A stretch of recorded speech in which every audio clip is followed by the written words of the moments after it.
Busquen en sus Biblias, por favor, en el Evangelio de Juan, capítulo 10, versículo 10.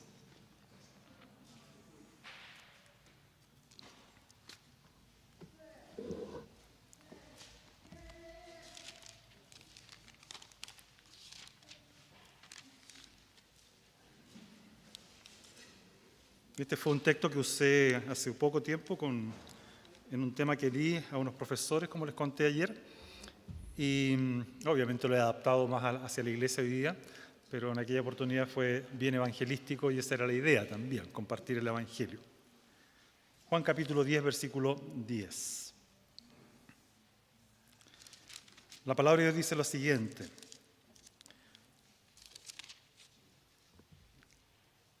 el ladrón no viene, dice, más que a robar, matar y destruir. Pero yo he venido, dice Jesús, para que tengan vida y la tengan en abundancia.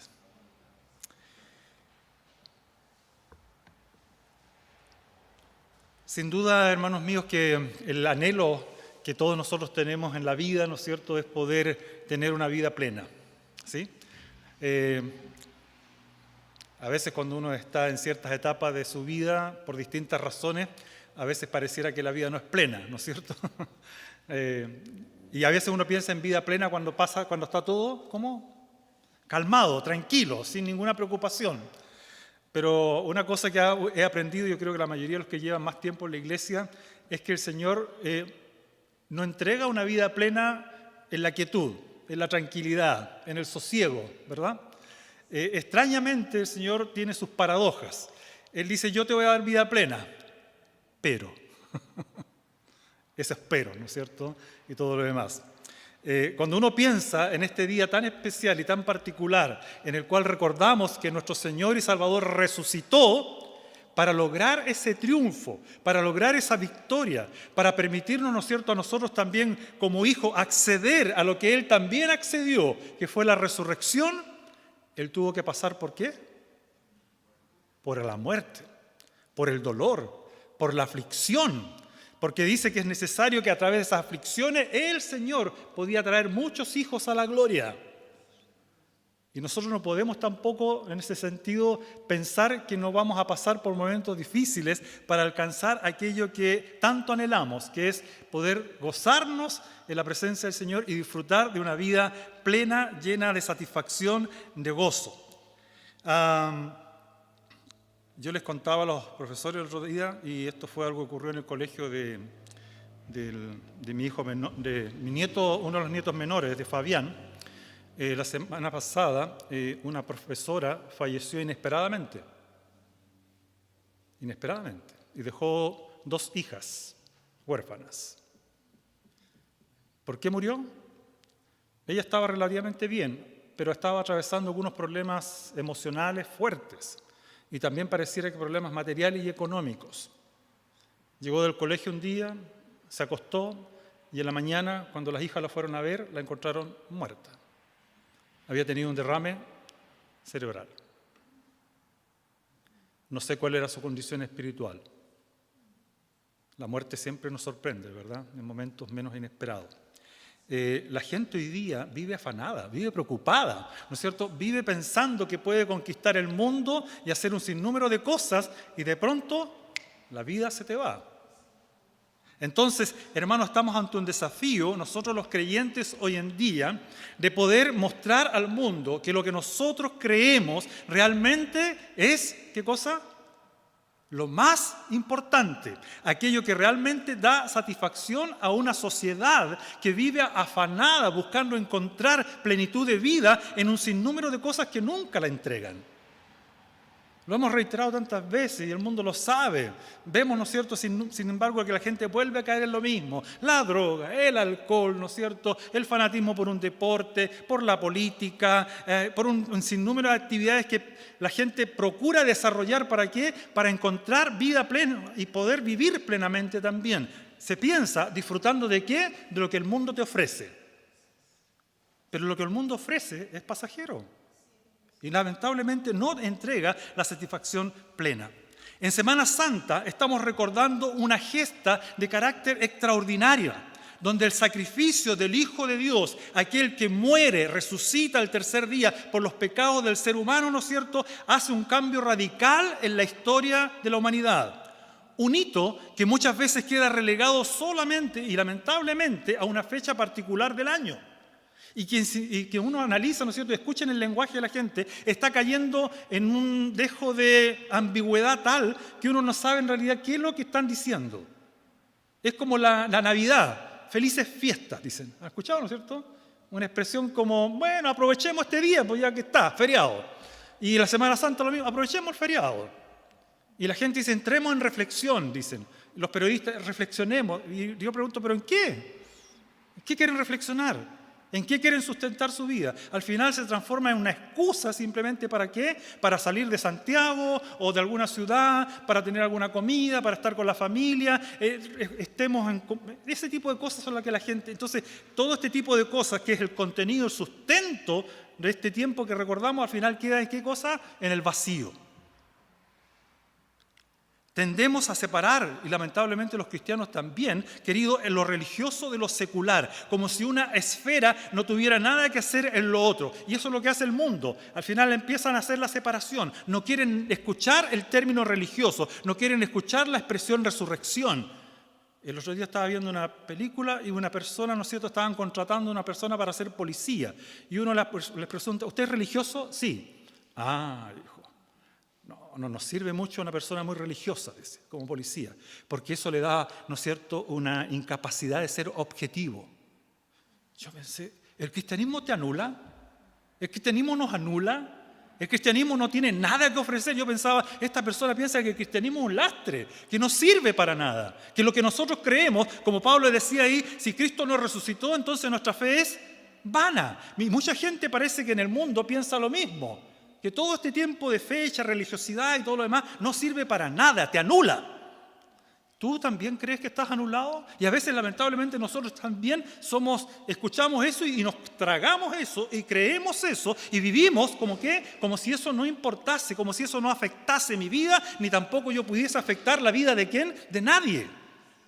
Entonces, queridos hermanos, quiero llevarlos, por lo tanto, a meditar en esta cita de la Biblia y a entender la implicancia de lo que significa aquello que Jesús nos está diciendo. Yo he venido para que tengan vida. Hermano, vida. O sea, nosotros hemos sido, dice la Biblia, rescatados ¿de qué? De una condición de muerte espiritual y trasladados de las tinieblas a la luz admirable de Dios. Hemos trasladado de la muerte a la vida. Estamos como creyentes, ¿no es cierto?, en el marco de una esfera en la cual Dios puede intervenir usándote a ti y a mí para hacer una transformación al mundo en el cual estamos. Y el mundo no quiere nada, te calla, te opaca y te dice, no me hable de tu religión. Y hoy día, ¿no es cierto?, se ha acuñado en nuestros sesgos, ¿no es cierto?, del mundo es, si te juntas en una reunión familiar o de amigos, no hables de fútbol, de política, ni de... O sea, ¿cómo es la cosa? ¿No podemos? ¿No debemos? Sí debemos y podemos, hermanos míos. Sin embargo, aquí está una declaración importante. Yo he venido para que tengan vida, pero no solo vida. ¿Qué cosa? Vida en abundancia. ¿Qué les parece una declaración como esta? ¿Qué piensan de algo como esto? Y otra pregunta, si Jesús asegura que puede dar la vida y vida en abundancia, ¿cómo hace Jesús para darnos vida y vida en abundancia? En el relato bíblico sabemos en general, y particularmente en los evangelios de Mateo, Marcos, Lucas y Juan, vamos a encontrar declaraciones interesantes hechas por Jesús, y me atrevo a decir que son osadas para un personaje que algunos consideran irrelevante hoy en día para nuestra sociedad. Algunos no consideran a Jesús aparte que separa la historia en un antes y en un después de Cristo. Están incluso algunos que han considerado que Jesús estaba loco, ¿o no? Otros dijeron y lo acusaron de que estaba endemoniado. Hoy día la gente también tiene una opinión, ¿no es cierto? Y ha agregado otras, acuñado otras cosas con respecto a Jesús. La idea ¿cuál es? En realidad no consideres que Jesús te vino a dar vida, menos vida en abundancia. No, tú puedes encontrar satisfacción de vida en otras cosas que no sea lo religioso, menos en un personaje como este, que algunos inclusive han puesto en duda su historicidad. Bueno, en la época de Jesús sabemos que también estaba en duda quién era Jesús, ¿verdad? Jesús preguntó a sus discípulos, ¿quién dice la gente que es el Hijo del Hombre? ¿Quién dicen los demás que soy yo? Y sabemos, ¿no es cierto?, que salieron muchas respuestas. Algunos, un profeta, qué sé yo aquí, y todo lo demás, un gran maestro. Solo Pedro, ¿no es cierto?, del cual ya hemos hablado en otras ocasiones, se atrevió a decir, ¿qué cosa? Tú eres el Hijo del Dios muerto viviente, ¿no es cierto? Tú tienes palabras de vida. Fíjense las expresiones. Estamos recordando la resurrección. Y Jesús es alguien que vino a dar vida, y vida en abundancia, porque vino enviado por un Dios vivo. Entonces, no sé, hermanos, en qué pie se encuentra tu fe hoy día con respecto a la persona de Jesús. No sé qué piensas con respecto a las enseñanzas de Cristo. No sé si realmente tu comunión con el Señor está plena. Bueno, los que pasaron la noche aquí espero que sí. Por alguna razón lo están, ¿no es cierto? Están aquí. Y quiero mencionar 3 cosas breves en esta mañana. ¿Ya? Dije que no iba a ser muy largo porque quiero que estén despiertos, ¿ya? Y capten al menos algunas cosas, ¿ya? Lo primero que quiero mencionarles, hermanos, es lo que dice la Biblia con respecto a quién es Jesús. Si tú no entiendes quién es Jesús, el que murió en la cruz, el que estuvo en la tumba, pero también el que resucitó, entonces vamos a tener serios problemas. ¿Para qué?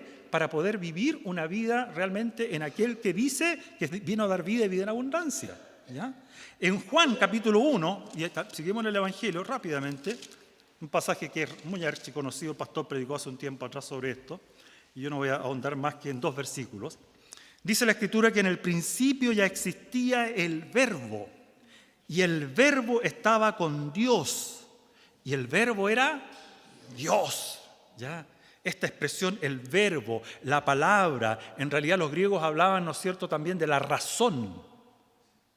Es decir, la razón de ser. En realidad era como una especie de Dios. Estaba endiosado este término, a tal punto que consideraban los griegos importante, ¿no es cierto?, hablar del verbo, de la razón, ¿no es cierto? ¿Por qué? Porque ellos pensaban, esto es lo que nos permite entender el mundo en el cual vivimos. Y es interesante que en la Biblia hay muchos términos tomados del griego que fueron usados por el Evangelio, que fueron usados por Dios a través de su palabra. La palabra iglesia no es una palabra cristiana, es una palabra secular, tomada, ¿no es cierto?, ¿para qué? Para hablarnos a nosotros que somos parte de una comunidad que es superior a lo que pensaban, ¿no es cierto?, los griegos en cuanto a sus comunidades o municipios que le llamaban en aquella época.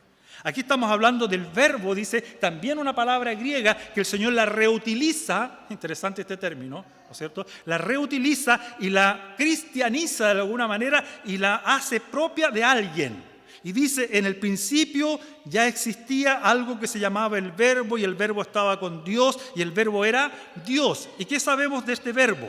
Si ustedes se percatan en este primer versículo, ¿no es cierto?, esto es una expresión que sabemos para nosotros y para muchos es extraña, pero ahí está, Dios mencionando algo llamado verbo. Y el versículo 14 lo aclara inmediatamente, y todo el contexto, sabemos, ¿no es cierto? Y aquí el verbo se hizo hombre y habitó entre nosotros.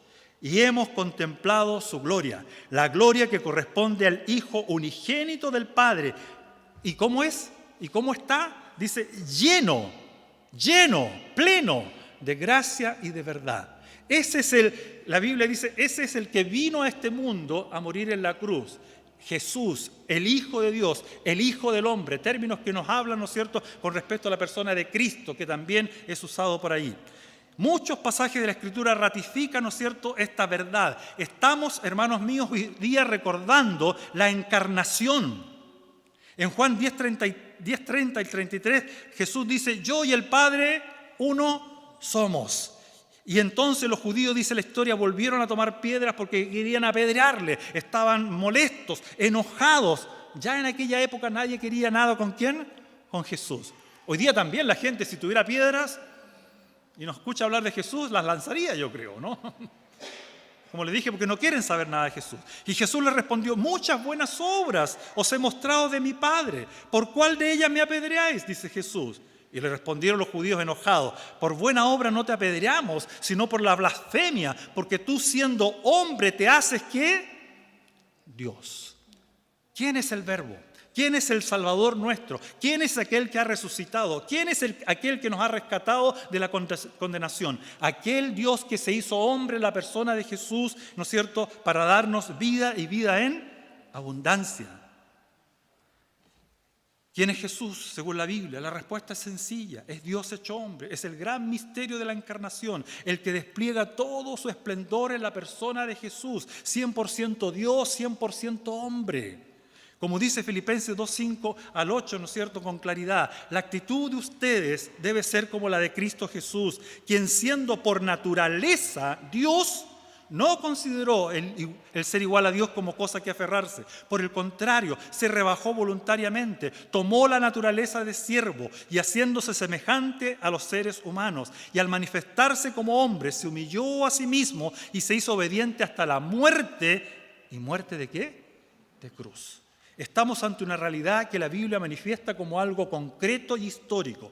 Tremenda verdad. El Dios trascendente, que está más allá de nuestra finita comprensión, se hace, ¿no es cierto?, inmanente, se hace cercano a nosotros. Y el Salmo 40, por ejemplo, versículo 1 al 3, lo expresa de esta manera. Pacientemente esperé a Jehová, decía el salmista, y se inclinó a mí y oyó mi clamor.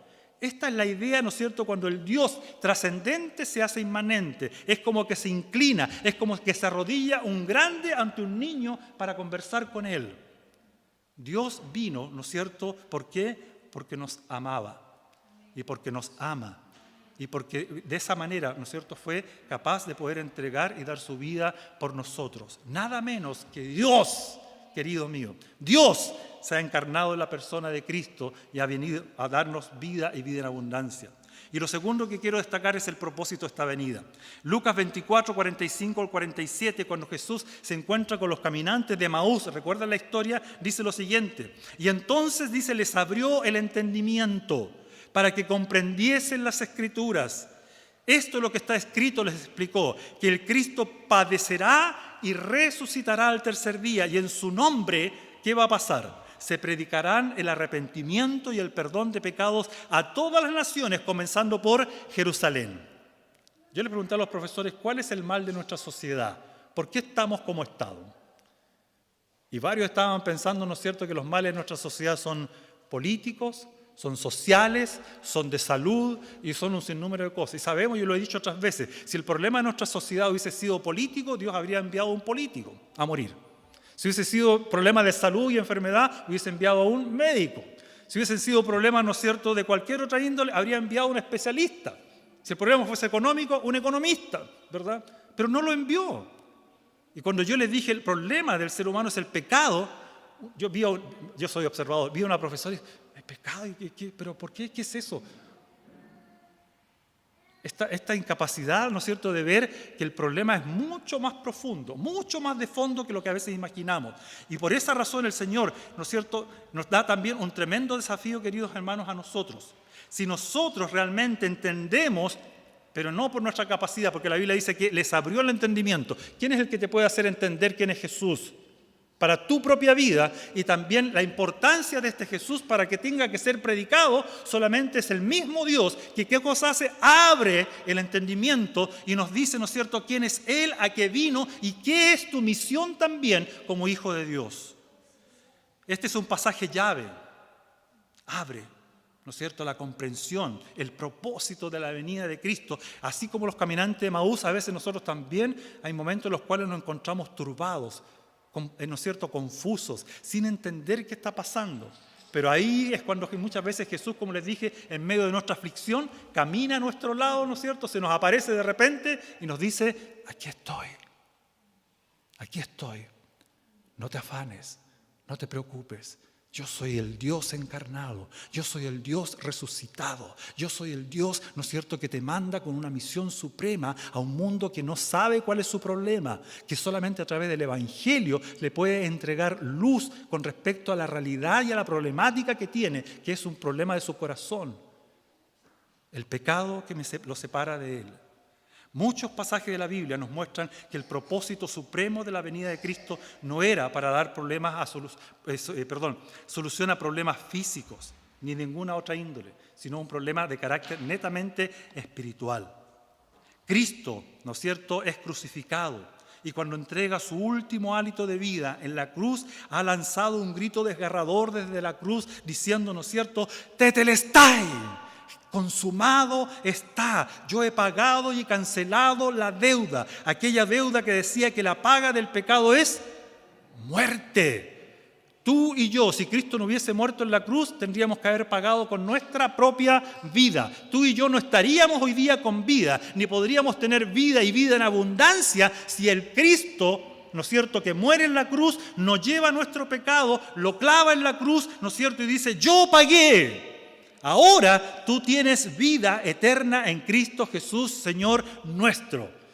Y más encima, vida en abundancia mientras estés en este mundo. Hermanos, el pecado que entró en nuestro mundo por nuestros primeros padres trastocó la creación. Debemos entender esto, asumir esto.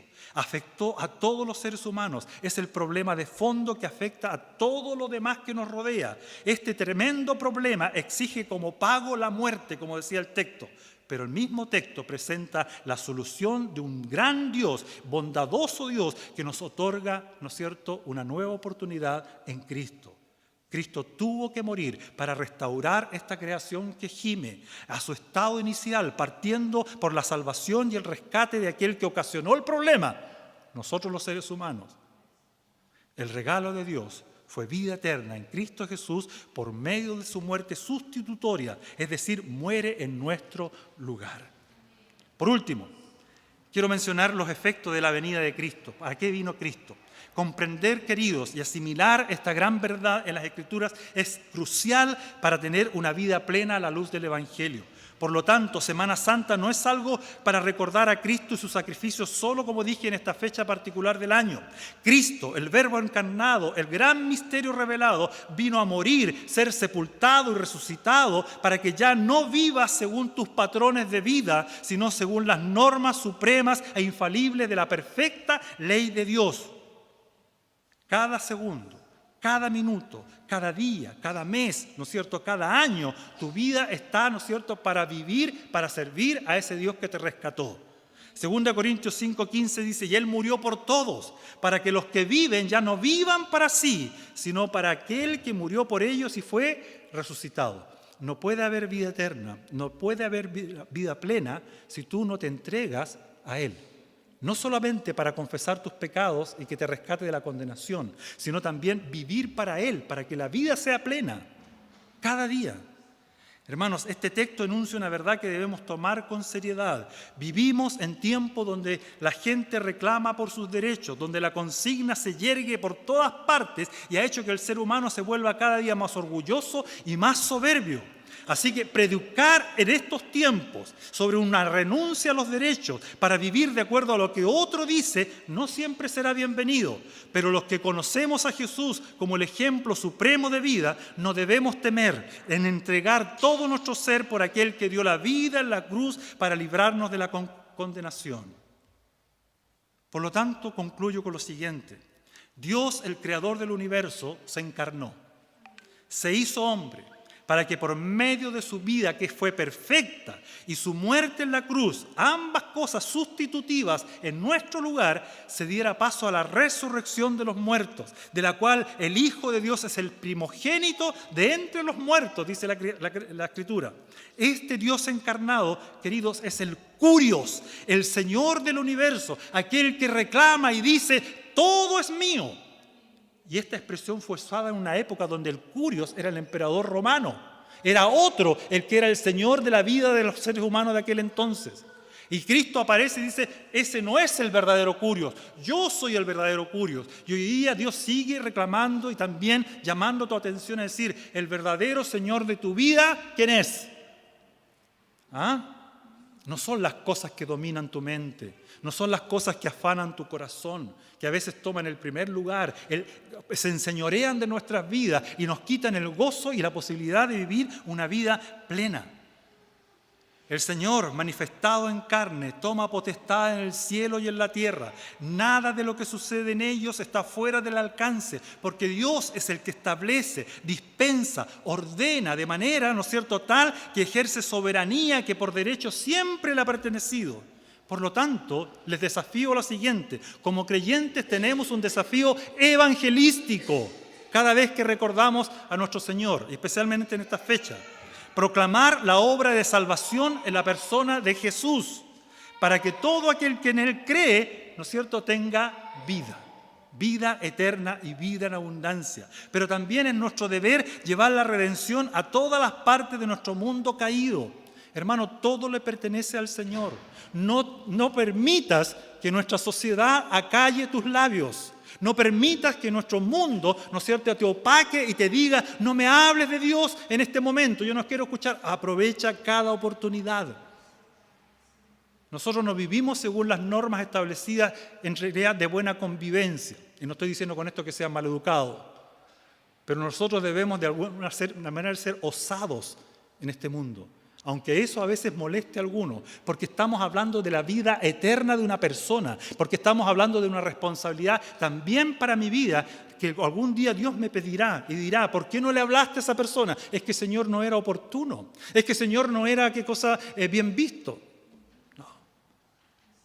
No, hermanos míos, las normas las dicta Dios, y si Dios dice cómo tú procedes, así procedes, y no de otra manera.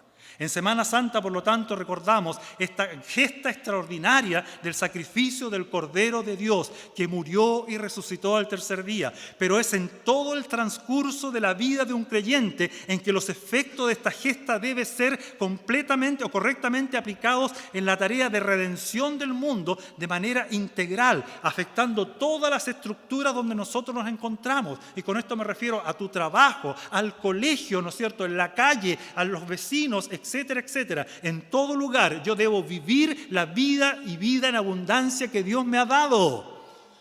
No puede ser, ¿no es cierto? Y a veces pensamos, pucha, ¿por qué lo disfruto yo nomás? Y los demás, y el que está a mi lado, que yo lo veo afanado y preocupado, ¿por qué no le hablo de aquel que puede dar vida? Jóvenes, niños, no te afanes por cosas que son transitorias en este mundo. Adultos, no nos enfrasquemos, ¿no es cierto?, en ser trabajólicos constantemente, ¿no es cierto?, y ser, ¿qué cosa?, de alguna manera absorbidos por esto y no vivir, ¿no es cierto?, la plenitud de lo que Dios nos vino a entregar. Vivamos, por lo tanto, sin temor, proclamando que Cristo vive y reina por los siglos de los siglos. Amén. Amén. Amén. Oremos.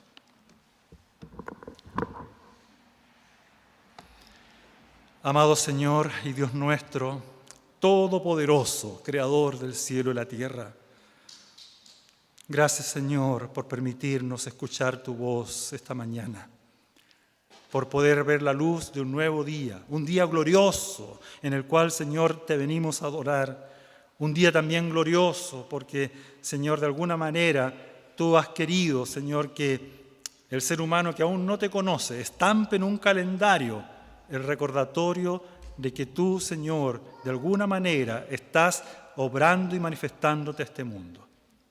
Sabemos que la comprensión que muchos tienen de esta fecha es tergiversada. Y es nuestro deber, sin duda, poder traer luz a través de tu palabra, Señor, a las mentes que viven en oscuridad. Señor, somos privilegiados. Has venido, Señor, para otorgarnos algo tan maravilloso, algo que realmente puede dar satisfacción y plenitud de vida a nuestros corazones. Solamente tú puedes otorgar todas estas cosas. Y, Señor, si lo hemos visto y corroborado por tu palabra y también ha sido confirmado por la obra de tu Espíritu Santo en nuestros corazones, entonces sin duda, Señor, tenemos un tremendo deber de proclamar esta hermosa y tremenda y gloriosa verdad a nuestro mundo. Cristo vive, tú vives, Señor, y reinas por los siglos de los siglos. Y nosotros debemos ser testigos, Señor, presenciales y vivenciales de esta verdad a este mundo, Señor, alicaído. Gracias por permitirnos celebrar tu resurrección, por ver y recordar, Señor, el poder glorioso que tú tienes. Y sabemos que ese poder también actúa en nuestras vidas y nos permite vivir la vida plenamente y también compartir esta vida plena que se encuentra en nuestro Salvador Jesucristo. Gloria a ti, Señor, por los siglos de los siglos, en el nombre de Jesús.